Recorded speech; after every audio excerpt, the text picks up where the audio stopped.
అందరికీ నమస్కారం అండి. ఇక్కడ పెద్దలందరికీ నమస్కారం అండి. అంటే ఎక్కడి నుంచి మొదలెట్టాలో తెలుస్తలేదు. అంటే డైరెక్టర్ కాబట్టి డైరెక్టర్ దగ్గర నుంచి మొదలు పెడుతున్నా. ఆయన కాన్ఫిడెన్స్ వస్తుంటే ముందే తెలిసిపోతుంది సినిమా హిట్ అని. చాలా స్టైల్గా వచ్చారు మీరు. ఇప్పుడు కూడా నా ఆర్ట్ నాకు వినిపిస్తూ ఉంటుంది. మేము ఇలా మీటింగ్స్కి వస్తే ఓ నాయన ఏం మాట్లాడతామని మిమ్మల్ని చూసి నేర్చుకుంటా. All the best brother. మీకు సినిమా పెద్ద హిట్ అవ్వాలని కోరుకుంటున్నా. పతంగ్ ఈ ట్రైలర్ టీజర్ చూస్తే తెలిసిపోతుంది. అంటే కొన్ని సినిమాలు ముందుగానే తెలిసిపోతాయి, ఆ వైబ్ ఉంటుంది. దీంట్లో ఒక హ్యాపీ డేస్ లాంటి వైబ్ ఒకటి కనిపిస్తుంది. అంత పెద్ద హిట్ అవ్వాలని ప్రొడ్యూసర్స్ కంటే ఈ సినిమా ఎప్పటి నుంచో తీస్తున్నారు. ఇది అంటే సినిమా మామూలు విషయం కాదు. ఒక షార్ట్ ఫిల్మ్ తీయడం అంటేనే చాలా కష్టం. అలాంటిది ఒక సినిమాని హోల్డ్ చేసి 1 year నుంచి మేదేసుకుని చేయడం అంటే ప్రొడ్యూసర్స్కి నిజంగా ఇది పెద్ద హిట్ అవ్వాలని కోరుకుంటున్నా.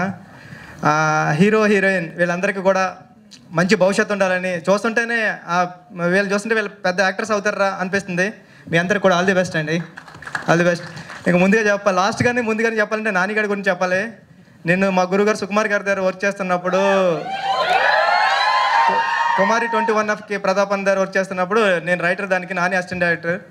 మనోడు చాలా ఎక్స్ట్రాలు చేసేవాడు. ఈడేంటర్ బాబు ఎక్స్ట్రాలు చేస్తున్నాడు అనుకునేవాడు నేను అప్పుడే. అంటే ఇది అంటే అన్ని టెక్నికల్గా అన్నీ తెలుసు మనోడికి. ఇదేంటన్నా అంటే వీడికి ఆన్సర్లు చెప్పడాక నేను నేర్చుకుంటూ వచ్చేవాడిని. మళ్ళీ ఇదేం క్వశ్చన్ అడుగుతాడేమో అని అలా ఉండేది. నాని నువ్వు ఎక్స్ట్రాలో చేస్తావు అనుకున్నాను, సినిమాలు కూడా చేస్తున్నాను తెలిసింది. ఈ సినిమా పెద్ద హిట్ అవ్వాలని అందరికీ, టీం అందరికీ కూడా మంచి పేరు తీసుకురావాలని మనస్ఫూర్తిగా కోరుకుంటున్నానండి. All the best.